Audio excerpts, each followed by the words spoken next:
নমস্কার। বাংলা ভারতবর্ষের এক উন্নত রাজ্য, বরেণ্য দেশ নেতা, সফল উদ্যোগপতি, সফল ব্যুরোক্র্যাট, সফল কূটনৈতিক, ডিপ্লোম্যাট, বিশ্ববরেণ্য কবি ও সাহিত্যিক বিজ্ঞানী, বিশ্ববরেণ্য ডাক্তার, বিশ্বখ্যাত সফল কর্পোরেট সিইও। ভারতবর্ষের স্বাধীনতার যুদ্ধে সবচেয়ে বড় ফ্রিডম ফাইটার তৈরির ফ্যাক্টরি ছিল বাংলা ও পাঞ্জাবে। আগের দিন জাতীয় সঙ্গীতের ভাষা ও নোবেল জয়ীর ভাষা, আজ দেশে অপমানিত এই ইউটিউব ডিজিটালে পলিটিক্যাল আমি যেখানে শেষ করেছিলাম, আমি সেখান থেকেই পরেরটা শুরু করলাম। বাংলা থেকে অমর্ত্য সেন, অর্থনীতিবিদ, প্রাক্তন আমেরিকার হার্ভার্ড বিশ্ববিদ্যালয়ের অর্থনীতি বিভাগীয় প্রধান, প্রথিতযশা ও যশস্বী অর্থনীতিবিদ, পরবর্তীকালে নোবেল সিলেকশন অ্যাওয়ার্ড কমিটি দ্বারা নোবেল পুরস্কারে ভূষিত হন। তিনি ওয়েলফেয়ার ইকোনমিক্সে তিনি নোবেল পুরস্কার পান এবং এই নোবেল পুরস্কার 1998-এ তিনি পেয়েছেন। তিনি ভারতবর্ষের সর্বোচ্চ অসামরিক অ্যাওয়ার্ড ভারতরত্ন পান 1999 সালে। তিনি বহু আন্তর্জাতিক অর্থ প্রতিষ্ঠানের সঙ্গে যুক্ত ছিলেন। শেষ বাঙালি নোবেল প্রাইজ পুরস্কারে ভূষিত হয়েছেন প্রফেসর অভিজিৎ ব্যানার্জি 2019 সালে। Experimental approach to alleviating global poverty, এই রিসার্চ পেপারের ওপর তিনি নোবেল অ্যাওয়ার্ড পান। ওয়ার্ল্ড ব্যাংক ও ইন্টারন্যাশনাল মনিটারি ফান্ডের তিনি পরামর্শদাতা। ভারত থেকে শশী থারুর, এমিনেন্ট ইন্টেলেকচুয়াল, তিনি ইউনাইটেড নেশনে ডেপুটি সেক্রেটারি জেনারেল হয়েছিলেন। আমরা ভারতীয়রা এর জন্য গর্ব অনুভব করি। উইলিয়াম কেরি একজন বিদেশি, তিনি শ্রীরামপুর কলেজ প্রতিষ্ঠা করেন 1918 সালে। এটা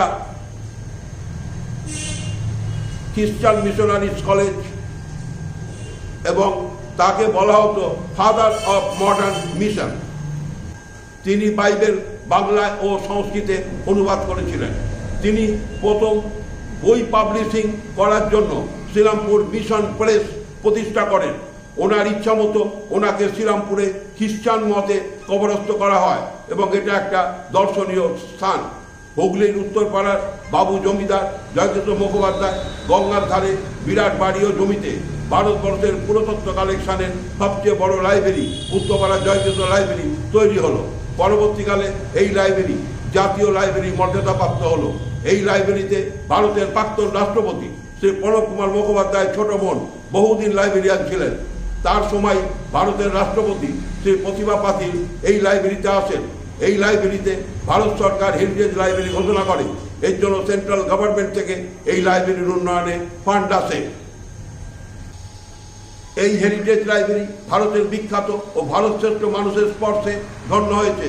সব নাম বলা যাবে না, কারণ লিস্ট অনেক লম্বা। যেগুলি উল্লেখযোগ্য আমি সেগুলি বলবো। মাইকেল মধুসূদন শেষ সময় এই লাইব্রেরিতে কাটিয়ে গেছেন। পণ্ডিত ঈশ্বরচন্দ্র বিদ্যাসাগর এখানে এসে আতিথ্য গ্রহণ করেছেন। 30 মে 1909 সালে আলিপুর জেল থেকে বোমা মামলায় জামিন পেয়ে ঋষি অরবিন্দ প্রথম বক্তৃতা এই উত্তরপাড়া জয়কৃষ্ণ লাইব্রেরিতে রাখেন। এই বক্তৃতা পরবর্তীকালে উত্তরপাড়া অভিভাষণ বক্তৃতা হিসাবে সারা বিশ্বে স্বীকৃতি পায়। বাবু জয়কৃষ্ণ 1851 সালে ব্রিটিশ গভর্নমেন্টের আমলে সুবে বাংলার প্রথম পৌরসভা উত্তরপাড়া পৌরসভা গঠন করেন। আসল কথাটা বলা হয়নি। বাবু জয়কৃষ্ণ মুখোপাধ্যায় এই পুরাতত্ত্ব কালেকশন দেশের সেরা জয়কৃষ্ণ পাবলিক লাইব্রেরি হেরিটেজ লাইব্রেরির জন্ম হয় 15 এপ্রিল 1859 সালে। বিশ্বের বিভিন্ন দেশ থেকে ও ভারতের বিভিন্ন রাজ্য থেকে রিসার্চ করার জন্য এখানে স্টুডেন্টরা আসে। ভারতের জননেত্রী, অন্যায়ের বিরুদ্ধে প্রতিবাদের সিম্বল, বাংলার রূপকার মুখ্যমন্ত্রী শ্রী মমতা বন্দ্যোপাধ্যায় দীঘাতে জগন্নাথ দেবের মন্দির প্রতিষ্ঠার আগে বলা হতো পুরীর জগন্নাথ দেবের মন্দির ও রথযাত্রার পরে হুগলির শ্রীরামপুরের মায়েশের মন্দির ও রথযাত্রা সারা ভারতের মধ্যে দ্বিতীয় স্থানে ছিল। ভারতের বিখ্যাত অলিম্পিয়ান ফুটবলার জনি গোস্বামী, পিকে ব্যানার্জি ও তুলসীদাস বলরাম ভারতীয় ফুটবলের এই শ্রেষ্ঠ ত্রিফলার এক ত্রিফলা তুলসীদাস বলরাম মৃত্যুর দিন অবধি এই উত্তরপাড়াতেই থাকতেন। এই উত্তরপাড়াতেই গোরাদের বিরুদ্ধে লড়াই করে 1911 সালে মোহনবাগান ক্লাব প্রথম ভারতীয় ক্লাব IFA শিল্ড জয় করে। সেই শিল্ড জয়ী দলের সদস্য ছিলেন উত্তরপাড়ার মনমোহন মুখার্জি। এবং আরেকটি উল্লেখযোগ্য কথা আমাকে এখানে বলতেই হয়, এবং ওনার যে ছেলে তার নাম বিমল মুখার্জি। মোহনবাগান ক্লাব যখন 1939 সালে প্রথম লিগ চ্যাম্পিয়ন হয় সেই লিগ চ্যাম্পিয়ন দলের সদস্য ছিল ওই মনমোহন মুখার্জির ছেলে বিমল মুখোপাধ্যায়। এই উত্তরপাড়াতেই অগ্নিযুগের বিখ্যাত বিপ্লবী শ্রী অমরেন্দ্রনাথ চট্টোপাধ্যায় তার নিজস্ব বাড়ি। এই বাড়িতে নেতাজি সুভাষচন্দ্র বোস 7 দিন আত্মগোপন করেছিলেন। এই বাড়ি থেকেই মধ্যরাত্রিতে ডাক্তার শিশির বসু নেতাজির ভাইপো গাড়ি নিয়ে এসে এই বাড়ি থেকে নেতাজিকে অন্য জায়গায় নিয়ে যান। এই গাড়িটা এলগিন রোডে নেতাজি ভবনে আর রাখা আছে। হুগলির কোন্নগরে গঙ্গার ধারে অবনীন্দ্রনাথ ঠাকুরের একটি বাগান বাড়ি ছিল। সেই বাড়িটি পশ্চিমবঙ্গ সরকার অধিগ্রহণ করে। ওই বাড়িটা কোন্নগর মিউনিসিপ্যালিটি অতি আধুনিক রূপে ক্লাসিক্যাল ও হিস্টোরিক্যাল ব্যালেন্সকে ঠিক রেখে উন্নয়ন করে খুবই উন্নত পর্যটন কেন্দ্রে রূপান্তরিত করেছে। এখানে ওনার একটা ছবিও আছে। সবচেয়ে বড় কথা, যে ছবিটার জন্য অবনীন্দ্রনাথ ঠাকুর নামটা জগৎ বিখ্যাত হয়েছে, সেই ছবিটার ভারত মাতা, এই ছবিটা এখানে এলে দেখতে পাবেন।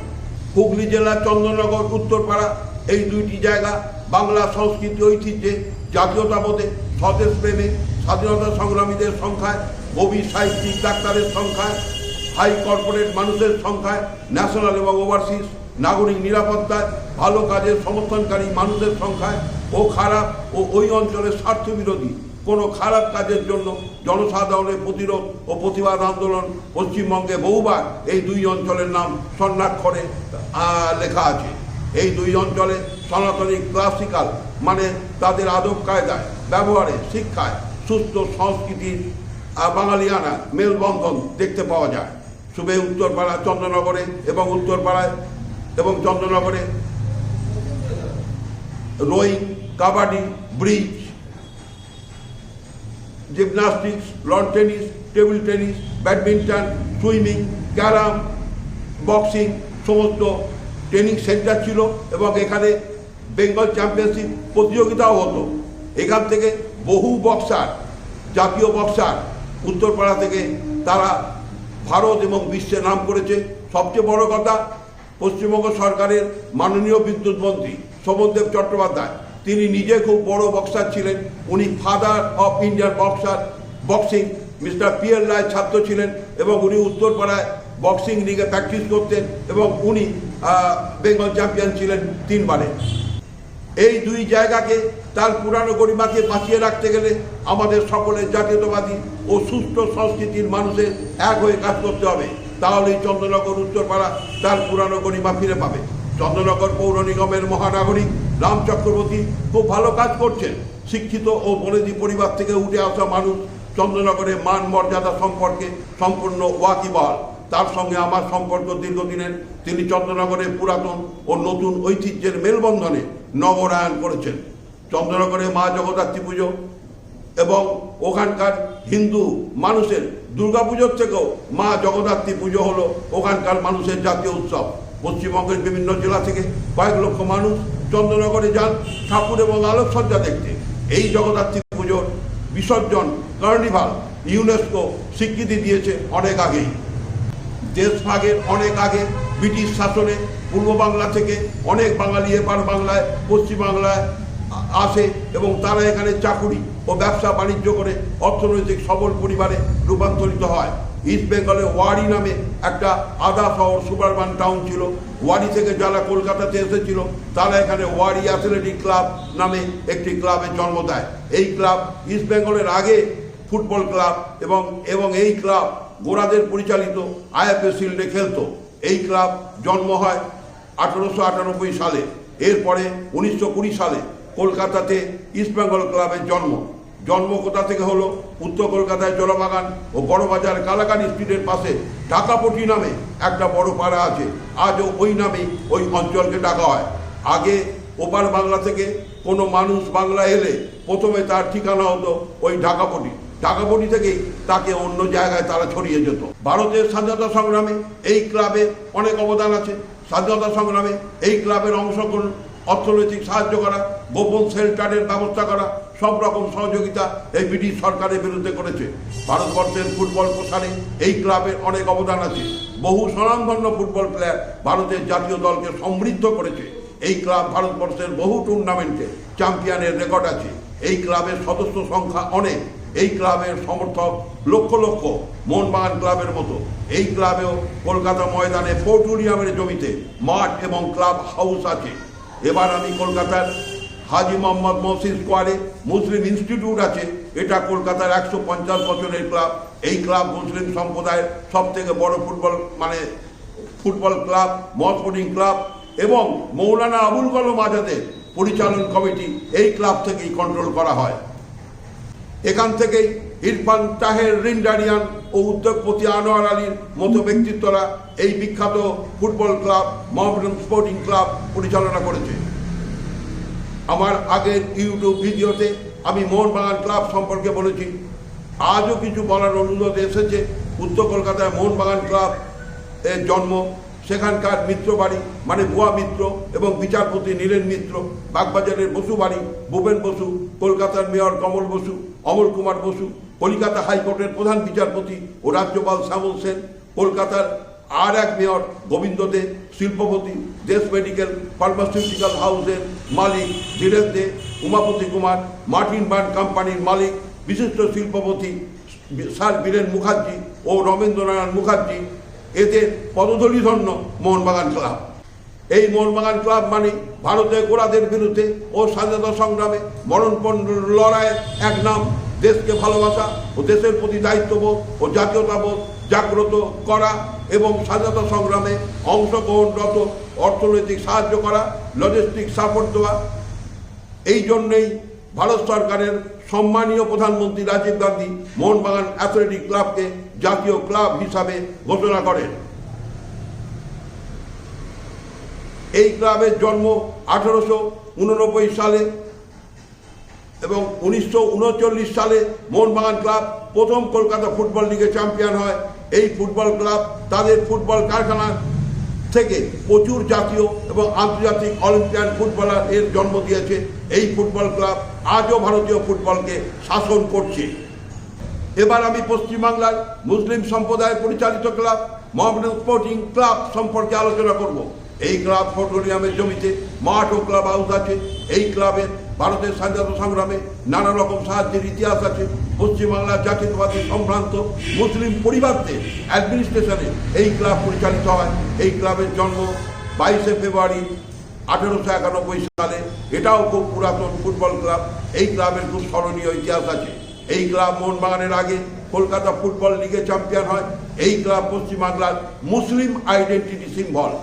এই ক্লাব 1934 সাল থেকে 1938 সাল অবধি প্রথম ভারতীয় ক্লাব। তারা গোঁড়াদের পরিচালিত কলকাতা ফুটবল লিগে পরপর 5 বছর চ্যাম্পিয়ন হয়। প্রতি বছর মুখ্যমন্ত্রীর নির্দেশে এই 3টে বড় ফুটবল ক্লাবকে মোহনবাগান, ইস্টবেঙ্গল এবং মোহামেডান স্পোর্টিং ক্লাবকে পশ্চিমবঙ্গ সরকারের তরফ থেকে ডোনেশন ফান্ড দেওয়া হয়। এছাড়াও এই 3টে ক্লাব ও সিএবি কোনো অভ্যন্তরীণ সমস্যার সৃষ্টি হলে মুখ্যমন্ত্রী নিজে দায়িত্ব নিয়ে তা মিটিয়ে দেন। এছাড়াও পূর্ত দপ্তর মাঠের রক্ষণাবেক্ষণ ও বিদ্যুৎ দপ্তর মাঠের ফ্লাড লাইট ও ভারতীয় যাবতীয় মেনটেন্যান্স করে দেয়। বাংলার জাতীয়তাবোধ, ধর্মনিরপেক্ষ ও সাম্প্রদায়িক সম্প্রীতি ও উচ্চ সংস্কৃতির মেলবন্ধনে বাংলার সুষ্ঠু নাগরিক পরিবেশ বজায় রাখতে এই 3 ক্লাবের অবদান অনস্বীকার্য, বলার নয়। এই 3 ক্লাব সর্বজনীন এবং বিশ্বজনীন। বিশ্ব ফুটবল ও এশিয়ার ফুটবলের মতো ভারতীয় ফুটবলও পেশাদারিত্বের ছোঁয়া এসে গেছে। এই 3টে ক্লাব পেশাদারিত্বের সঙ্গে চলছে। 3টে ক্লাবের নাম পরিবর্তন হয়ে গেছে, কর্পোরেট হাউসের নাম যুক্ত হয়েছে। বিশ্বের বিভিন্ন পেশাদারি লিগ থেকে বড় বড় ফুটবল প্লেয়ার কোটি কোটি টাকার বিনিময়ে এই ক্লাবে যুক্ত হচ্ছে। ভারতের 1 নম্বর কর্পোরেট সংস্থা রিলায়েন্স এবং পেশাদারি লিগ ভারতীয় ফুটবল সংস্থার সঙ্গে যৌথভাবে পরিচালনা করে।